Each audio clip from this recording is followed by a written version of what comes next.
എല്ലാവർക്കും നമസ്കാരം. ഇന്നത്തെ ശുഭചിന്ത: ഏത് ഭാഷയിലെയും ഏറ്റവും ഊർജ പ്രസരണ ശേഷിയുള്ള വാക്കായിരിക്കും എൻ്റെ എന്നത്. ആരെങ്കിലും സ്വന്തമായി ഉണ്ടെന്നും ആരുടെയെങ്കിലും സ്വന്തമാണെന്നുമുള്ള ഉറപ്പിന് പകരം വയ്ക്കാൻ കഴിയുന്ന ഒരു പ്രചോദന ചിന്തയുമില്ല. ആത്മധൈര്യവും ശുഭാപ്തി വിശ്വാസവും എപ്പോഴും സ്വയം നിർമ്മിച്ചെടുക്കാനാവില്ല. നിസ്സഹായതയോടെ വെറും കാഴ്ചക്കാരനായി മാത്രം ജീവിതത്തെ അഭിമുഖീകരിക്കേണ്ടി വരുമ്പോൾ കൈപിടിക്കുന്ന, വഴി തെളിക്കുന്ന ചില ആളുകൾ വേണം. വല്ലപ്പോഴുമുള്ള ആഘോഷങ്ങളിലെയും കൊണ്ടാട്ടങ്ങളിലെയും ദീപക്കാഴ്ചകൾക്കിടയിൽ അനുദിനം പ്രകാശിക്കുന്ന കെടാവിളക്കുകളെ മറന്നുപോകരുത്.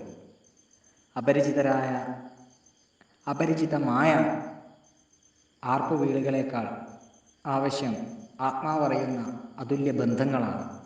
എല്ലാവർക്കും നന്മകളുണ്ടാകട്ടെ. എല്ലാവർക്കും ജീവിത വിജയം ഉണ്ടാകട്ടെ. നന്ദി, നമസ്കാരം.